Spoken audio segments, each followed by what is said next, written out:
Hi, ഇത് electro chemistry 1ന്റെ second class ആണ്. അപ്പോൾ ഇനി അങ്ങോട്ട് ഫുള്ളി ഇമ്പോർട്ടന്റ് ആയ ടോപ്പിക്സ് മാത്രമാണ് പഠിക്കാനുള്ളത്. അപ്പോൾ കഴിഞ്ഞ ക്ലാസ് നമ്മൾ കണ്ടക്ടിവിറ്റി എന്താണെന്ന് പഠിച്ചു.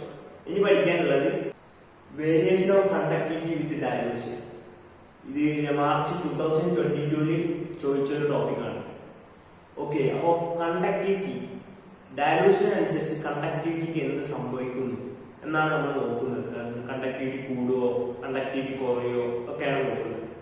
അത് നമ്മൾ എക്സാമ്പിൾ വെച്ചിട്ട് നമുക്ക് പറയാം. എക്സാമ്പിൾ വെച്ചിട്ട് പറയാം. 10 ഗ്രാം ഉപ്പടങ്ങിയ ഒരു ഉപ്പുവെള്ളം കൺസിഡർ ചെയ്യുക. അത് 1 ലിറ്റർ ആയിക്കോട്ടെ. അതിലേക്ക് എന്താക്കുക, 2 ഇലക്ട്രോഡ് ഇറക്കി വെക്കുക. ഇറക്കി വെച്ചിട്ട് കറണ്ട് പാസ് ചെയ്യുക.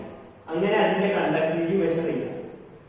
രണ്ടാമത്തതാണെന്ത്, ഈ 1 ലിറ്ററിലേക്ക് നമ്മൾ എന്താക്കുക, 1 ലിറ്റർ കൂടി വാട്ടർ ആഡ് ചെയ്യാം. എന്നിട്ട് അതിന്റെ കണ്ടക്ടിവിറ്റി മെഷർ ചെയ്യാം. അപ്പൊ രണ്ടാമത്തതിന്റെ കണ്ടക്ടിവിറ്റി കുറവായിരിക്കും ഒന്നാമത്തതിന്റെ കണ്ടക്ടിവിറ്റിയെ കാട്ടിയും. അതാണ് മോള് പറയുന്നത്. Conductivity of electrolyte solution decreases with dilution. Dilute ചെയ്യുന്നതിനനുസരിച്ച് കണ്ടക്ടിവിറ്റി കുറയുന്നതാണ് പറയുന്നത്, ഈ പോയിന്റിൽ പറയുന്നത്. അതിന്റെ റീസൺ ആണ് നമ്മൾ നോക്കാൻ പോകുന്നത്. അപ്പൊ നമ്മൾ ഈ ഫിഗറിൽ തന്നെ നമുക്ക് മനസ്സിലാക്കുന്നത്, ഒന്നാമത്തതിനെ അപേക്ഷിച്ച് രണ്ടാമത്തതിന് വോളിയം കൂടുതലാണ്. ഡയലൂഷൻ സമയത്ത് വോളിയം കൂടും എന്ന് മനസ്സിലാക്കാം. പിന്നെ number of ions per unit volume, ഒരു യൂണിറ്റ് വോളിയത്തിലുള്ള നമ്പർ ഓഫ് അയോൺസ് ഒന്നാമത്തതിനെ അപേക്ഷിച്ച് രണ്ടാമത്തതിൽ കുറവാണ്. ഒന്നാമത്തതിൽ 4 അയോൺസ് ആണ് ഒരു യൂണിറ്റ് വോളിയത്തിലുള്ളത്, രണ്ടാമത്തേതിൽ 2 അയോൺസ് ആണ് യൂണിറ്റ് വോളിയത്തിലുള്ളത്. അപ്പൊ ഡയലൂഷൻ കൂടുന്നതിനനുസരിച്ച് number of ions per unit volume കുറയും. ഓക്കെ, പിന്നെ അതുപോലെ തന്നെ ഈ യൂണിറ്റ് വോളിയത്തിന്റെ കണ്ടക്ടിവിറ്റിയും കുറയും. കാരണം എന്താ, അയോൺസ് കുറവാണ്. ഒന്നുകൂടി പറയാം, ഇലക്ട്രോലൈറ്റിന് ഡയലൂഷൻ നടത്തുന്ന സമയത്ത് വോളിയം കൂടും. പിന്നെന്താ സംഭവിക്കുക, ഒരു യൂണിറ്റ് വോളിയത്തിലുള്ള നമ്പർ ഓഫ് അയോൺസ് കുറയും. അതുകൊണ്ട് തന്നെ യൂണിറ്റ് വോളിയത്തിലുള്ള കണ്ടക്ടിവിറ്റിയും കുറയും. അതാണ് എന്ത്, ഈ വേരിയേഷൻ ഓഫ് കണ്ടക്ടിവിറ്റി വിത്ത് ഡയലൂഷനിൽ പറയുന്നത്. നമുക്ക് റീസൺ നോക്കാം. On dilution the volume of solution increase. Volume കൂടുന്നു. Consequently, there occur a decrease in effective number of ions per unit volume. Unit വോളിയത്തിലുള്ള അയോൺസ് കുറയുന്നു. So the conductance per unit volume decreases. ആ unit വോളിയത്തിലുള്ള conductance കുറയുന്നു. അതാണ് variation of conductance with ഡയലൂഷനിൽ പറയുന്നത്. ഇനി അടുത്ത് നോക്കാൻ പോകുന്നത് variation of molar conductivity with dilution.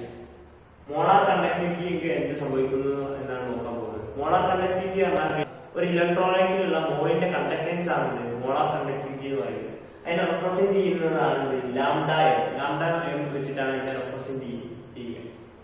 Okay, അപ്പോൾ molar conductivity of electrolyte solution increases with dilution. Dilute ചെയ്യുന്ന സമയത്ത് മോളാർ കണ്ടക്ടിവിറ്റി കൂടുന്നു എന്നാണ് ഇതിൽ പറയുന്നത്. എന്തുകൊണ്ടാണ് നോക്കാം. നമുക്കറിയുന്നത് മോളാർ കണ്ടക്ടിവിറ്റിയെ റെപ്രസെന്റ് ചെയ്യുക ലാംഡ എം വെച്ചിട്ടാണ് റെപ്രസെന്റ് ചെയ്യുക. അതാണ് കെ ഇൻറ്റു വി. കെ എന്ന് പറഞ്ഞാൽ കണ്ടക്ടിവിറ്റി. നമ്മൾ കഴിഞ്ഞ ക്ലാസ് പഠിച്ചു. കണ്ടക്ടിവിറ്റിന്റെ റെപ്രസെന്റ് ചെയ്യാൻ എന്ത് വെച്ചിട്ടാണ്, കെ വെച്ചിട്ടാണ് റെപ്രസെന്റ് ചെയ്യുക. നമ്മൾ മുകളിൽ പഠിച്ചത് conductivity decreases with dilution. Dilute ചെയ്യുന്നതിനനുസരിച്ച് കണ്ടക്ടിവിറ്റി കുറയുന്നു എന്നാണ് നമ്മൾ മുകളിൽ പഠിച്ചത്. അപ്പോൾ നമ്മൾ ഡിക്രീസ് കൊടുക്കുക. Conductivity decreases with dilution. ഇനി വോളിയത്തിന് എന്ത് സംഭവിക്കുന്നു. സാധാരണ നമ്മൾ ഡയലൂട്ട് ചെയ്യുമ്പോൾ, ഒരു ഇലക്ട്രോലൈറ്റിൽ ഡയലൂട്ട് ചെയ്യുന്ന സമയത്ത് വോളിയത്തിന് എന്ത് സംഭവിക്കുക, വോളിയം ഇൻക്രീസസ് സംഭവിക്കുന്നു. Volume increases. അപ്പൊ എന്താണ്, മോളാർ കണ്ടക്ടിവിറ്റി ഈക്വൽ ടു ഒരു ഡിക്രീസും ഉണ്ട് ഒരു ഇൻക്രീസും ഉണ്ട്. അപ്പൊ ഇവിടുത്തെ വോളിയം വെരി വെരി ഹൈ ആണ്. ഇവിടുത്തെ വോളിയം വെരി വെരി ഹൈ ആണ്. അപ്പൊ മോളാർ കണ്ടക്ടിവിറ്റിക്ക് എന്താ സംഭവിക്കുക, molar conductivity increases with dilution. കാരണം എന്താണ്, വോളിയം ഇവിടെ വെരി വെരി ഹൈ ആണ്. അതുകൊണ്ടാണ് നേരത്തെ നമ്മൾ molar conductivity increases with dilution എന്ന് പഠിച്ചു. അപ്പൊ എന്താണ് ഈ മോളാർ കണ്ടക്ടിവിറ്റി? ഒരു മോളിന്റെ കണ്ടക്ടിവിറ്റി ആണെന്ത്, മോളാർ കണ്ടക്ടിവിറ്റി എന്ന് പറയുന്നത്. ഇവിടെ NaC ആണ് മോള്. അപ്പൊ ഈ മോളിന്റെ കണ്ടക്ടിവിറ്റി ആണെന്ത്, മോളാർ കണ്ടക്ടിവിറ്റി എന്ന് പറയുന്നത്. അപ്പൊ ഡയലൂഷൻ സമയത്ത് എന്താണ് സംഭവിക്കുക, ഇൻക്രീസ് ചെയ്യും എന്നാണ് പറയുന്നത്. അതിന്റെ റീസൺസ് നോക്കാം. അപ്പോ ഇതിലേക്ക് ഡയലൂട്ട് ചെയ്യുന്ന സമയത്ത് നമ്പർ ഓഫ് അയോൺസ് കൂടും. അതായത് NaC എന്ന മോളായിരുന്നു ആദ്യം ഉണ്ടായിരുന്നത്. അപ്പൊ ഡയലൂട്ട് ചെയ്യുന്ന സമയത്ത് ഇത് Na+Cl- മാറും. അപ്പോൾ അയോൺസിന്റെ എണ്ണം കൂടും. പിന്നെ രണ്ടാമത്തെ ഇന്റർയോണിക് അട്രാക്ഷൻ കുറയും. അതായത് ഇതിലേക്ക് ഡയലൂട്ട് ചെയ്യുന്ന സമയത്ത് ഇത് രണ്ടും സെപ്പറേറ്റ് ചെയ്യപ്പെടും. അപ്പോൾ അട്രാക്ഷൻ കുറയും. ദൂരെ ദൂരെയാണ് ഉണ്ടാവുക, അട്രാക്ഷൻ കുറയും. അത് രണ്ടുമാണ് ഇതിന്റെ റീസൺസ് ആയിട്ട് വരുന്നത്. പിന്നെ നമുക്ക് സ്ട്രോങ് ഇലക്ട്രോലൈറ്റും വീക്ക് ഇലക്ട്രോലൈറ്റിന്റെയും മോളാർ കണ്ടക്ടിവിറ്റിയാണ് അടുത്ത് പഠിക്കുന്നത്. സ്ട്രോങ് ഇലക്ട്രോലൈറ്റിന്റെ മോളാർ കണ്ടക്ടിവിറ്റി ഹൈ ആയിരിക്കും. കാരണം എന്താ, സ്ട്രോങ് ഇലക്ട്രോലൈറ്റ് പറഞ്ഞാൽ കംപ്ലീറ്റ്ലി അയണൈസ് ആവുകയാണ് സ്ട്രോങ് ഇലക്ട്രോലൈറ്റ് എന്ന് പറയുന്നത്.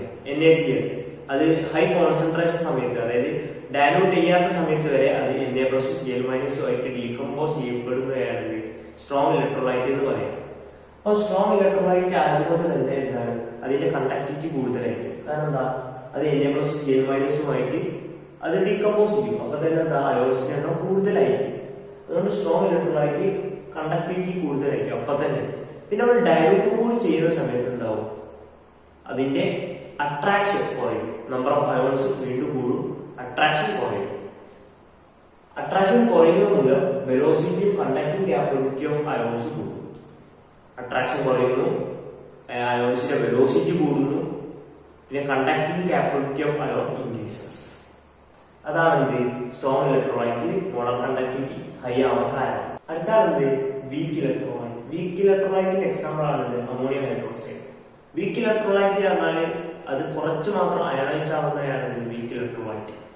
അപ്പോൾ അതുകൊണ്ടാണ് മോളാർ കണ്ടക്ടിവിറ്റി ലോ ആവാൻ കാരണം. പിന്നെ അത് നമ്മൾ ഡയലൂട്ട് ചെയ്യുന്ന സമയത്ത് എന്താണ്, മോളാർ കണ്ടക്ടിവിറ്റി കൂടും. കാരണം എന്താ, നമ്പർ ഓഫ് അയോൺസ് കൂടും. അമോണിയം പ്ലസും OH- ഉണ്ടാവും. അങ്ങനെ നമ്പർ ഓഫ് അയോൺസ് കൂടും. അത് തമ്മിലുള്ള ഇന്റർ അയോണിക് അട്രാക്ഷൻ ഉണ്ടാവും, കുറയുകയും ചെയ്യും. അതുമൂലം വെലോസിറ്റിയും കണ്ടക്ടിങ് ക്യാപ്പബിലിറ്റി ഓഫ് അയോൺസും ഇൻക്രീസ് ആവും. അതുകൊണ്ടാണ് മോളാർ കണ്ടക്ടിവിറ്റി ലോ ആണ് വീക്ക് ഇലക്ട്രോലൈറ്റ്. ഇനി അടുത്താണ് ലിമിറ്റിംഗ് മോളാർ കണ്ടക്ടിവിറ്റി.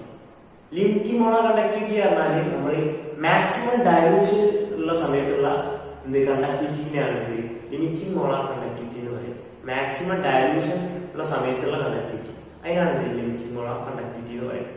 അടുത്താണ് കോൾറാഷ്യസ് ലോ. കോൾറാഷ്യസ് ലോ എന്ന് പറയുന്നത് ലിമിറ്റിംഗ് മോളാർ കണ്ടക്ടിവിറ്റി, അതായത് λ0 of an electrolyte is equal to sum of limiting molar conductivity of ion constitutivity.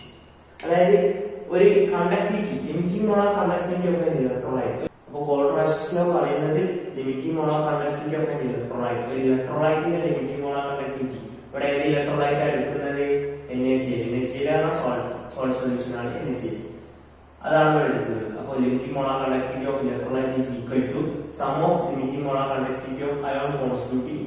അയോൺസിന്റെ സമ്മിനെയാണ് limiting molar conductivity of NaCl എന്ന് പറയുന്നത്. അപ്പോൾ നോക്കാം, limiting molar conductivity of NaCl equal to limiting molar conductivity of ion constitutivity. ഏതൊക്കെയാണ് ions, Na+ഉം Cl- ആണെന്നുള്ള ions. അതിന്റെ സമ്മിനെയാണ് കോൾറാഷ്യസ് ലോ ഉദ്ദേശിച്ചത്. അപ്പോ കോൾറാഷ്യസ് ലോ പറയുന്നത് limiting molar conductivity of an electrolyte is equal to limiting molar conductivity of ion constitutivity എന്നാണ് പറയുന്നത്. അതായത് limiting molar conductivity of NaCl എടുക്കുകയാണെങ്കിൽ limiting molar conductivity of Na+ plus limiting molar conductivity of Cl-. അതാണ് കോൾറാഷ്യസ് law പറയുന്നത്. ഇനി അടുത്തതാണ് application ആണ് നോക്കുന്നത്. കോൾറാഷ്യസ് ലോയുടെ അപ്ലിക്കേഷൻ. കോൾറാഷ്യസ് ലോ വെച്ചിട്ട് നമുക്ക് എന്ത് ചെയ്യാം, നമുക്ക് limiting molar conductivity of weak electrolyte നമുക്ക് കണ്ടുപിടിക്കാൻ പറ്റും. അതായത് വീക്ക് ഇലക്ട്രോലൈറ്റ് ഏതാ, CH3COH, എഥനോയിക് ആസിഡ്. അതൊക്കെ അതിന്റെ ലിമിറ്റിംഗ് മോളാർ കണ്ടക്ടിവിറ്റി നമുക്ക് കണ്ടുപിടിക്കാൻ പറ്റും. അടുത്ത അപ്ലിക്കേഷൻ ആണ് calculation of degree of dissociation of weak electrolyte. Weak ഇലക്ട്രോലൈറ്റിന്റെ ഡിഗ്രി ഓഫ് ഡിസോസിയേഷൻ എന്ത് ചെയ്യും, കോൾറാഷ്യസ് ലോ ഹെൽപ്പ് ചെയ്യും. അടുത്ത അപ്ലിക്കേഷൻ ആണ് determination of ionic product of water. വാട്ടറിന്റെ അയോണിക് പ്രൊഡക്റ്റിനെ ഹെൽപ്പ് ചെയ്യുന്നത്, ഡിറ്റർമിനേഷൻ ഹെൽപ്പ് ചെയ്യുന്നത് കോൾറാഷ്യസ് ലോ. നോക്കാം, അയോണിക് പ്രൊഡക്റ്റ് ഓഫ് വാട്ടർ എന്ന് ഏതൊക്കെയാ, H+ഉം OH-ഉം. അപ്പൊ ഇതിന്റെ പ്രൊഡക്റ്റിന്റെ ഡിറ്റർമിനേഷൻ എന്ത് ചെയ്യും, കോൾറാഷ്യസ് ലോ ഹെൽപ്പ് ചെയ്യും. ഇതൊക്കെയാണ് കോൾറാഷ്യസ് ലോയുടെ അപ്ലിക്കേഷൻസ്.